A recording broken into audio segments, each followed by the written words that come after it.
యుద్ధ రంగంలో మనం ఉన్నాం. మన ముందు ఎన్నో రకాల పోరాటాలు ఉన్నాయి. మనం కృంగిపోయే పరిస్థితుల్లో ఉండకూడదు. ఎదిరించి పోరాడే వీరుల జాబితాలో ఉండాలి.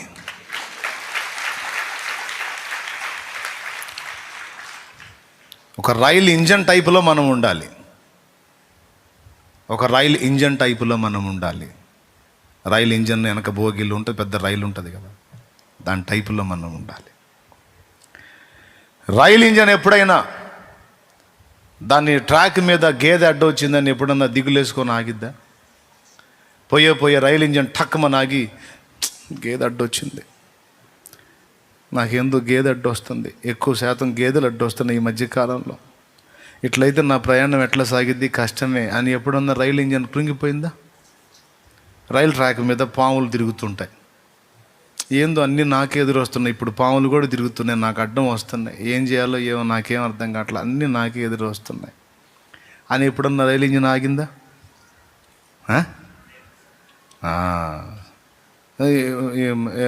గేదె తీసే ఎద్దు వచ్చింది, ఏందో మొన్న గేదె వచ్చింది, ఇలా ఎద్దు వచ్చింది, ఏందో అసలు అన్నీ నాకే ఎదురు వస్తున్నాయి, అసలు ఇట్లయితే ఎట్లా, నాకు చాలా కష్టంగా ఉందని ఎప్పుడైనా రైలు ఇంజన్ కృంగిపోయిందా? 5 గేదెలు వరుసగా నిలబడ్డాయి, ఇదేందో ఎవరికి రానన్ని గేదెలు నాకే అడ్డు వస్తున్నాయి, ఏందో 5 గేదెలు వరుసగా ఉన్నాయి, నా జీవితం అంతా ఇలానే అయిపోతుంది, ఏందో నాకు అన్నీ ఎదురు వస్తున్నాయి. నేను బయలుదేరిన దగ్గర నుంచి అక్కడ ఎద్దు ఎదురు వచ్చిందా, ఇక్కడ గేదె వచ్చిందా, ఇక్కడ పాము వచ్చిందా, అక్కడ కొండ చిలువ వచ్చిందా, అక్కడ కట్ల పాము వచ్చిందా, అక్కడ రక్తపింజరి వచ్చిందా, అక్కడ త్రాసు పాము బుసుమని పడగెత్తిందా, అసలు ఏందో అన్నీ నా ప్రయాణంలోనే ఎదురు వస్తాను. నేను ఎప్పుడన్నా రైలు ఇంజిన్ ఆగిందా?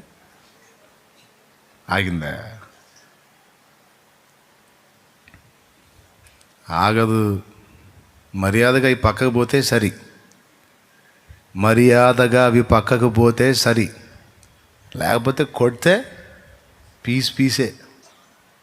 దేవునికి స్తోత్రం. కొంతమంది మనుషులు వాస్తవంగా వాళ్ళ కెపాసిటీ ఎంత అంటే రైలు ఇంజన్ లాంటి వాళ్ళు. వాళ్ళ దమ్ము, వాళ్ళకిచ్చిన శక్తి, వాళ్ళకిచ్చిన ధైర్యం, మీకు ఇచ్చిన కృప, మనకిచ్చిన పవర్, అది ఒక రైలు ఇంజన్ స్థాయి. నీ ముందుండే ఎంత,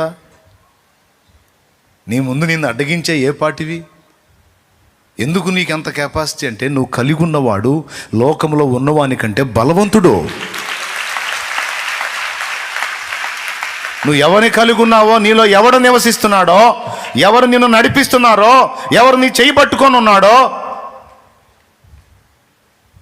ఆయన లోకములో ఉన్నవానికంటే బలవంతుడు. ఈ ఒక్క మాట చాలదు. అలాంటి బలవంతుడు నీకు తోడయుండి నీలో ఉన్నాడు. నిన్ను ఎదిరించి నిలవగలిగేది ఏది? నువ్వు సింగిల్గా అయితే ఓ మనిషివి కాబట్టి నీ యాత్రలు అన్నీ అడ్డొస్తే కృంగిపో. కానీ ఇప్పుడు నువ్వు సింగిల్గా లేవు, నీతో ఆయన ఉన్నాడు, నీలో ఆయన ఉన్నాడు. ఇప్పుడు నీవు లోకాతీతమైన మనుషుడివి, మానవాతీతమైన మనుషుడివి నువ్వు. కానీ చాలాసార్లు పరిస్థితులు రివర్స్ వచ్చినప్పుడు ఒక సామాన్య మనిషిలాగా నువ్వు కృంగిపోవటం నీ అసమర్థతకు, అవివేకానికి, అవిశ్వాసానికి ఒక తార్కాణం, ఒక సాక్ష్యం. ఎట్లా కృంగిపోతావు? నువ్వు బుద్ధి లేదా నీకు?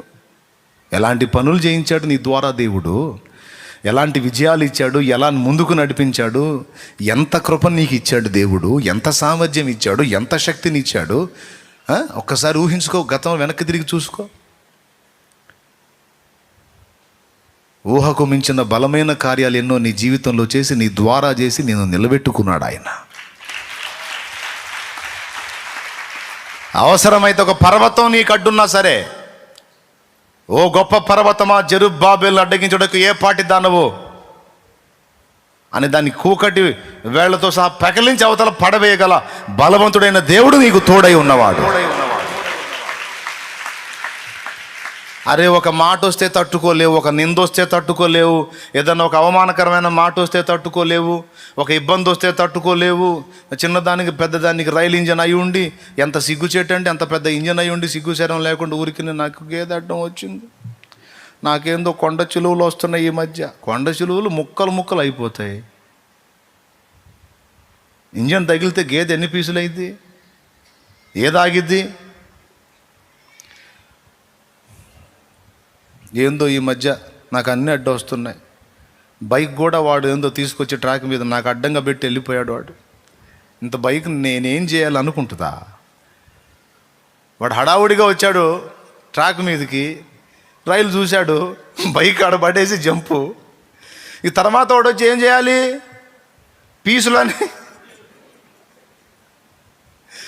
పీసులన్నీ తీసుకెళ్ళి ఆ మిఠాయికో లేకపోతే పాతినప సామానుకో అమ్ముకోవాలి అంతే.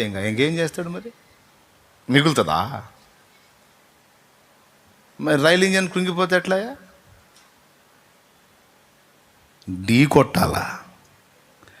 నీ దినములన్నిట ఎవరు నీ ఎదుట నిలువలేరని యెహోషువతో, నీ దినములన్నిట ఎవరు నీ ఎదుట నిలువలేరని యెహోషువతో వాగ్దానము చేసినావు, వాగ్దాన భూమిలో చేర్చినావు, వాగ్దానము చేసినావు, వాగ్దాన భూమిలో చేర్చినావు. సర్వోన్నతుడా నీవే నాకు ఆశ్రయ దుర్గము, సర్వోన్నతుడా నీవే నాకు ఆశ్రయ దుర్గము. ఎవరు లేరు నాకు ఇలలో, ఎవరు లేరు నాకు ఇలలో, ఆదరణ నీవేగా, ఆనందం నీవేగా, ఆదరణ నీవేగా, ఆనందం నీవేగా. ఒక అవమానకరమైన పరిస్థితి నీ ముందుకు వచ్చిందంటే అది ఒక గేదె అనుకో. ఒక నింద నీ మీదకి వచ్చింది అంటే అది ఒక ఎద్దు అనుకో. ఒక ఓటమి నీ జీవితంలో అడ్డుగా వచ్చి ఎదురొచ్చిందనుకో, ఒక ఓటమి, నువ్వు ఊహించని ఓటమి నీకు వచ్చిందనుకో, అది ఒక దున్న అనుకో. ఎద్దు, గేదె, దున్న. కొన్ని వేరే వేరే సమస్యలు నీ దగ్గరకు వచ్చి నేను భయపెడుతున్నాయి అనుకో, అవి సర్పాలు అనుకో. ఎన్నైతేనేమి, ఎంతటివైతేనేమి, ఇంజన్ ఎప్పుడు కృంగిపోలేదు, ఇంజన్ ఎప్పుడు వెనక్కిపోలేదు, ఇంజన్ ఎప్పుడు ఆగిపోలేదు. ఇంజన్ ఒక్కటి జాగ్రత్తగా చూసుకుంటే చాలు. ఇంజన్ ఒక్కటి జాగ్రత్త, అది ట్రాక్ మీద నిలబడాలి. ట్రాక్ తప్పకుండా చూసుకోవాలి, అది ఒక్కటే ఇంజన్ చేయాల్సిందే. దేవుని మాటలలో నుండి దాటిపోకుండా చూసుకోను అంతే. నువ్వు జాగ్రత్త పడాల్సింది ఆ ఒక్క విషయమే. దేవుని మాటలు నీకు ట్రాక్, అది దాటిపోకూడదు. నువ్వు అది దాటిపోతే ఇక నువ్వు ఎంత ఇంజన్ అయినా, ఎంత గూడ్స్ ట్రైన్ అయినా సరే, ఇక తల కిందికి కాళ్ళు పైకి. అదొక్కటే నువ్వు చూసుకోవాల్సింది. దేవుడు చెప్పినటువంటి క్రమము, క్రమశిక్షణలో నువ్వు ఉండి దేవుని యందు భయభక్తులు నిలిపి నువ్వు సాగిపోతూ ఉంటే ఇక ఎంతటివైనా నువ్వు కృంగిపోవాల్సిన అవసరం లేదు. దేవుడు చెప్పినట్లు నేను జాగ్రత్తగా అడుగులు వేస్తున్నానా లేదనేది ఒక్కటే చూసుకో. అందరికీ చెప్తున్నా, దేవుడు చెప్పినట్లు నువ్వు అడుగులు వేస్తే నువ్వు పట్టాల మీద నిలిచున్న రైలుతో సమానం. ఇక పట్టాల మీద బండి ఉన్నంతసేపు ఇక దేన్నైనా లెక్క చేయదు. బైకు లేదు, ఏనుగైనా సరే కొట్టిందంటే ఇంకంతే. గేదాగదు, ఎద్దాగదు, దున్నాగదు, ఏనుగైనా ఎగిరి అవతల పడాల్సిందే. దాని ఫోర్స్ అలా ఉంటుంది. దేవునికి స్తోత్రం చెప్పండి గట్టిగా. అట్లా చేశాడు నిన్ను. నువ్వేమో ఆ గిద్యోను సైన్యంలో ఆ మోకాళ్ళు నీ కృంగిపోయి గతికిన వాళ్ళలాగా, తాగిన వాళ్ళలాగా, చిన్నదానికి కృంగుబాటే, పెద్దదాన్ని కృంగుబాటే, ఊరకనే డీలా పడిపోవటం, ఊరకనే నీరసం అయిపోవటం, అప్పుడే శూన్యంలో చూడటం, అంతా అయిపోయిందని మాట్లాడటం, విరక్తిలోకి వెళ్ళిపోవటం, ఇదంతా పనికిమాలిన వ్యవహారం. ఎలా ఫీల్ అవు? ఎట్లా చెప్పుకుంటా పో, నేను రైలు ఇంజన్, నాకు అడ్డొచ్చేవాడిని దున్నలు, ఎద్దులు, గేదెలు, పాములు, బైకులు, జీపులు. జీప్ అయినా సరే అడ్డం పెడతాడు, ట్రైన్ వస్తుంది, దిగి జంప్ అవుతాడు. జీప్ వచ్చింది ఆగిద్దా ట్రైన్? కొడితే జీప్ కూడా ఇక మా టైర్లు ఎక్కడ ఉన్నాయో వెతుక్కోవాలా, ఇంజిన్ ఎడబడిపోయిందో వెతుకు. నా ప్రియమైన దేవుని బిడ్డలారా, ఊరికనే కృంగిపోవటం దేవునికి నచ్చదు. చిన్నదానికి పెద్దదానికి కృంగిపోయే మనసు ఉందనుకో, ఒక రహస్యం చెబుతున్నా విను, పదే పదే నీకు అయ్యే వస్తాయి.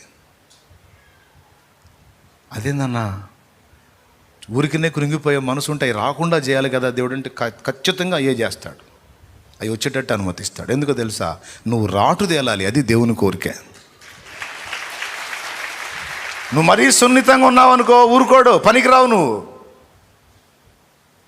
ఇప్పుడు యేసయ్య దగ్గరికి వెళ్ళి మోకాళ్ళుని దావీదేమన్నాడు? దేవా పురుగును ప్రభా, పురుగును నాయన అన్నాడు. గొల్యాత్ దగ్గర పోయి అన్నాడు, అయ్యా గొల్యాత్ గారు నేను ఎంత టన్నులేండి, గొల్యాత్ గారు మీరు అంత పొడుగున్నారండి, నేను ఎంత అన్నాడా? గొల్యాత్ దగ్గర పోయి నేను పురుగును అన్నాడా? ఏమన్నాడు మరి? నువ్వు ఎంత పొడుగుంటే నాకేమిరా, ఒక్క రాయే నీకు ఎక్కువ పో అన్నాడు. కత్తి కూడా వాడను నీ మీద, ఈట కూడా వాడను, నేను రాళ్లతో జంతువుల్ని దోల్తా, నాకు నువ్వు ఒక జంతు సమానుడివని రాయి ఉపయోగించాడు. చూడు, అసలు దేవుని దగ్గర పురుగునన్న దావీదు వాని దగ్గరికి వెళ్ళి, నీవు నాకు ఒక చచ్చిన కుక్క వంటి వాడు, ఒక జంతు సమానుడు.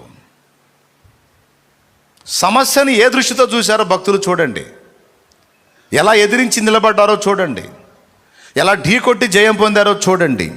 ఆ మెట్టుకు నువ్వు వచ్చిందాకా నువ్వు సున్నితంగా ఉన్నావు అనుకో, దెబ్బ మీద దెబ్బ తగులుతూనే ఉంటాయి. నువ్వు రాటు తేలిందాకా తగులుతూనే ఉంటాయి. ఇక నువ్వు తెగబడి జూలు విదిల్చిందాకా దేవునికి మహిమ.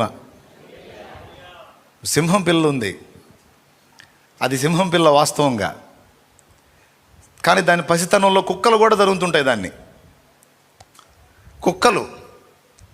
కుక్కలు కూడా జరుగుతుంటాయి.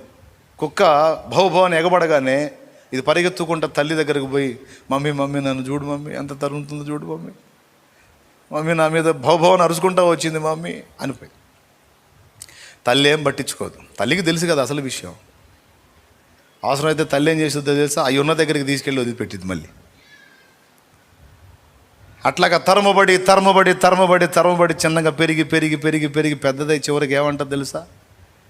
తరమబడి చివరికి జూలు విదిల్చి గర్జన చేసిద్ది. ఇక అంతే, కుక్కలు ఒక్కడు కూడా కనపడవు అక్కడ.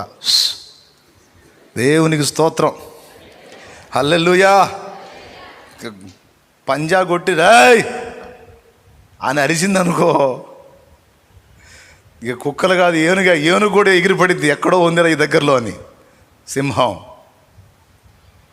నువ్వు సింహం పిల్లవి అంటాడు ఆయన.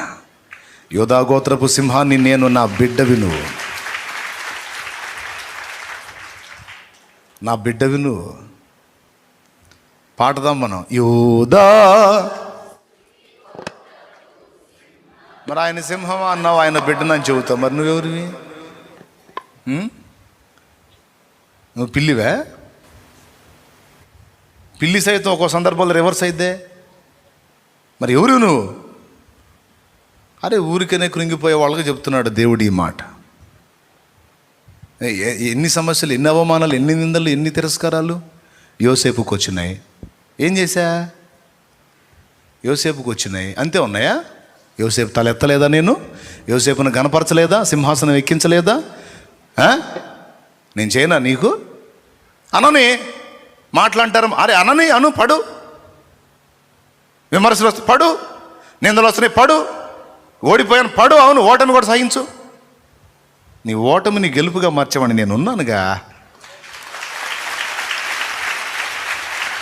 అరే నన్ను నమ్మవేను, ఊరికనే కృంగిపోతావు, కుమిలిపోతావు, ఏడుస్తావు, గందరగోళం అయిపోతావు, ఏం విశ్వాసీను అంటున్నాడు ఆయన. నిరాశపడొద్దు, నువ్వు నా బిడ్డవి. ఈ కృంగుబాటు అనే దరిద్రం నీలో వదిలిందాక రప్పిస్తా. జాగ్రత్త, నువ్వు తెగబడి నిలబడ్డదాకా నీకు రాటు తేలాలి. నువ్వు నున్నగుంటే కాదు, గట్టిపడాలి. నీ గుండె దిట్టవు కావాలి, నీ గుండె గట్టిపడాలి, నువ్వు ఎదుర్కోవాలి, తట్టుకోవాలి, నిలబడాలి. నువ్వు శౌర్యవంతురాలవై నిలవాలి. నేను వదిలిపెడతాను అనుకున్నది నారదీస్తాను నీ దగ్గర నుంచి అంటాడు దేవుడు. దేవునికి స్తోత్రం, దేవునికి మహిమ. గట్టిగా చెప్పు. అలా రాటు తేలేటట్టు మనల్ని నిలబెట్టుతున్న దేవుని గట్టిగా స్తోత్రాలు చెప్దాం. చప్పట్లు కొట్టి మహిమ పరుద్దాం.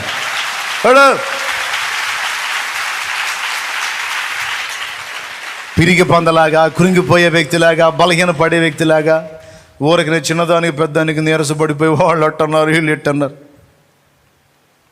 ఇంజన్, రైలు ఇంజన్ డాష్ ఇచ్చిందంటే ఇంకేముండదు ఆడ. ఎంత సైతానుగాడికి తలకాయ నొప్పి పుట్టాలా, ఎంత వేధించి కృంగదిద్దామన్నా ఈ మనిషి కృంగిపోవట్లేదురా. మనం కృంగ కొట్టే కొద్దీ రాటు తేలుతుంది, మనం కృంగ తీసే కొద్దీ ఇంకా గట్టిపడిపోతుంది అని వాడు అనుకోవాలి. అలాంటి ఆ మెట్టుకు నిన్ను తీసుకురావాలి దేవుడు. అందుకే నీవు రాటు తేలున్నట్లు కొన్ని పరిస్థితులు నీకు అనుమతిస్తాడు ఆయన. కృంగుబాటు అంటే ఒప్పుకోడు ఆయన. కృంగిపోలేదా నువ్వు?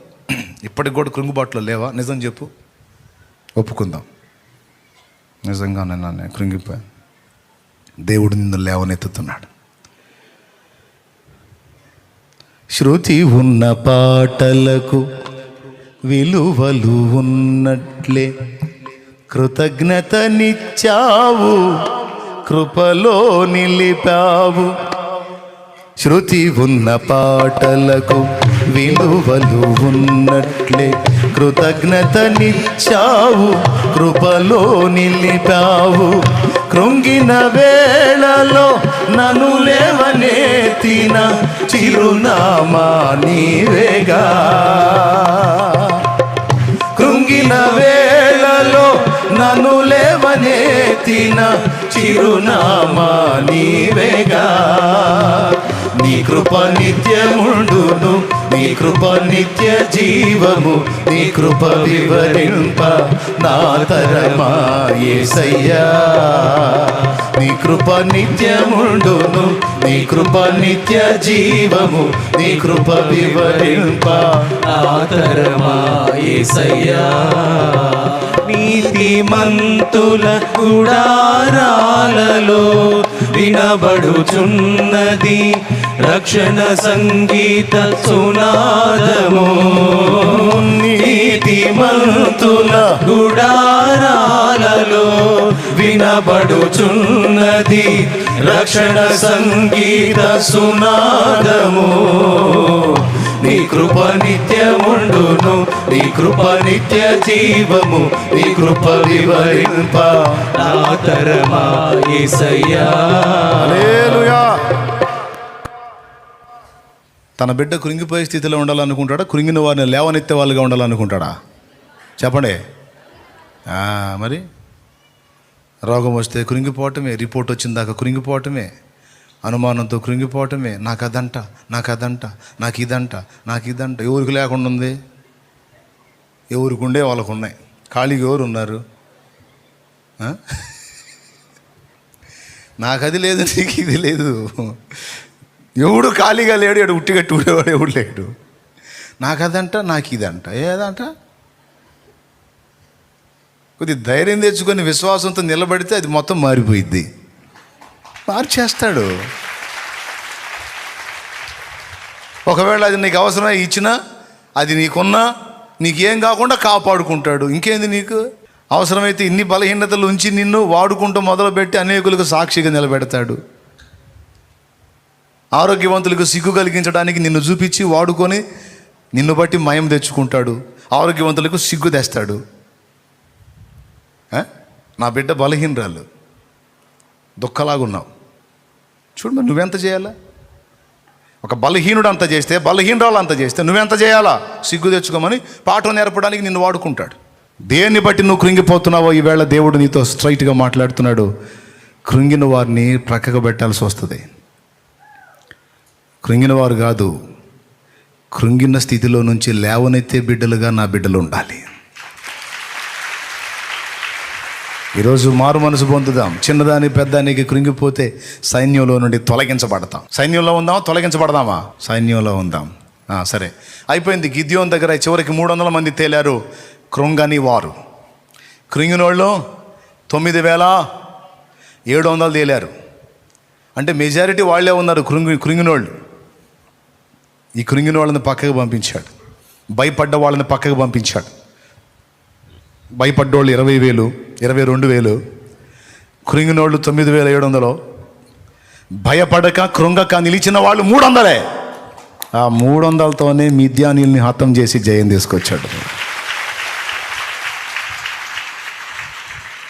అందుకే మనల్ని రాటు తేలేటట్టు చేస్తాడు. ఇక నువ్వు పరిగెత్తిన దాకా తరం పడతానే ఉంటావు, గుర్తుపెట్టుకో. నువ్వు పరిగెత్తిన దాకా ఇంకా అనేక వెంటబడి తరిమేటట్టు అనుమతిస్తాడు. ఇక పరిగెత్తి ఇక వెళ్ళి నీకే విసుగుపడి అనే దాకా తరుముతానే ఉంటాడు. ఇక నువ్వు రివర్స్ ఎదురు తిరగాల. ఎదురు తిరిగినప్పుడు అద్దిరా, ఇప్పుడు లైన్లోకి వచ్చావు, దేవునికి స్తోత్రం. అది నా నైజం, అది నా తత్వం. నువ్వు పిరిగి పందలాగా పరిగెత్తితే తరిమిస్తా, మర్యాదగా ఎదురు తిరిగితే నిలబెడతా. నిలబడా, దేవునికి మహిమ. ఎవరిని బట్టి ఈ ధైర్యం? మరి వాళ్ళు తరిగితే పరిగెత్తుతామా? ఏంది సమస్యలు తరిగితే పరిగెత్తుతామా? ఎదురు తిరిగి నిలబడ. పక్షిరాజు పిల్లలకు వీపు మీద ఎక్కించుకొని తీసుకెళ్ళిద్ది, బాగా గూట్లో పెట్టి ఎక్కడెక్కడ మాంసం అంతా తెచ్చి నోటికి అందిస్తుంటే మా మమ్మీ మంచిది, మా డాడీ మంచోడని తింటుంటాయి. ఈకలు మొత్తం వచ్చి కూడా, రెక్కలు వచ్చి కూడా తింటానే ఉంటాయి కూర్చొని. ఇక మీ జీవితంతో మేము తేవటం మీరు తింటామా? ఇట్లా కాదు, మర్యాదగా మీరు ఎగరాలనుకొని తల్లి ఏం చేస్తుందో తెలుసా? దమ్మదా చిట్టి దారా వీపు మీద ఎక్కువ, నిన్ను సరదాగా టూర్కి తీసుకెళ్తుందా అని ఎక్కించుకుంటుంది. వీపు మీద ఎక్కుద్ది. వీపు మీద ఎక్కి పిల్ల కూర్చున్నాక తల్లి అలాగెళ్తుంటుంది, ఇంకా పైకి. పిల్ల మురిసిపోతుంటుంది. మా మమ్మీ రోజు ఆ గూట్లో బోరేస్తుంది, ఈరోజు మమ్మీ బయటికి తెచ్చింది సూపరో అని ఎగురుతా ఆనందంగా ఉంటుంది తల్లి వీపు మీద. పొయ్యి పైకి తీసుకెళ్ళి ఆ రెక్కలు అలా దించేసిద్ది. రెక్కలు దించేస్తే పిల్ల ఏడ ఉంటుంది? ఆ నుంచి కింద పడిద్ది. వామ్మో మా అమ్మ దుర్మార్గురాలు ఏంది నన్ను ఇట్లా చేస్తుంది. నమ్మకంగా టూర్ అని తెచ్చి పైకి తీసుకొచ్చి వామ్మ వదిలిపెట్టి, బాబాయ్ చచ్చిపోతున్నా. అది సొంతంగా రెక్కలు ఆడించడం మొదలుపెట్టింది.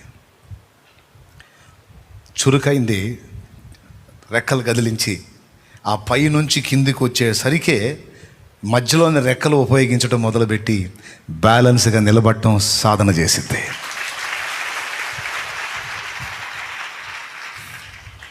ఎవరన్నా కాస్త మనలాంటి మంపేసి ఉందనుకో,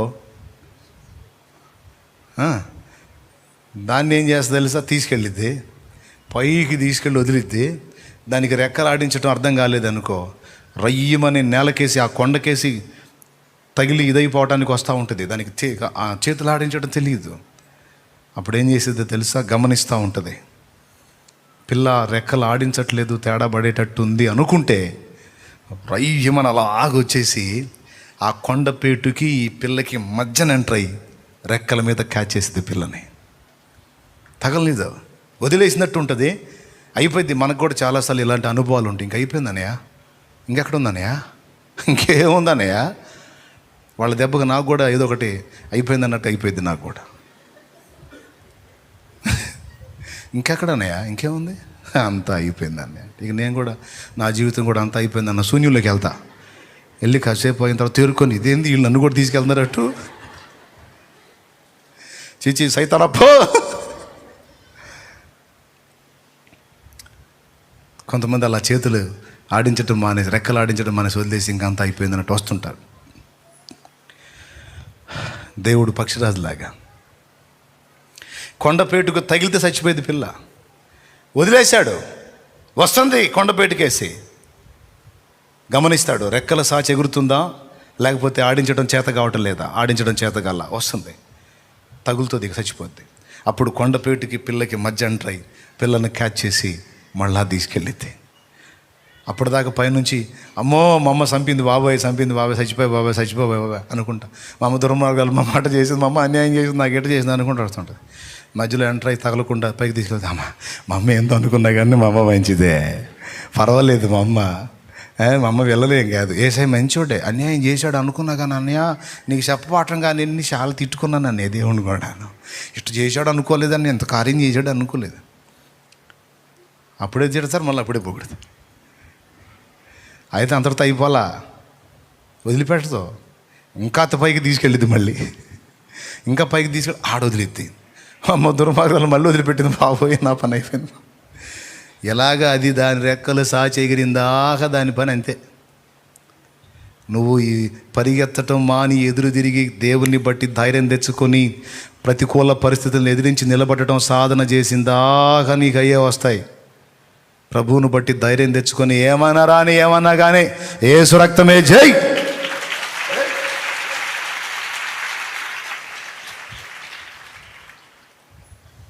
ఏం చేస్తావో జై, అంతే.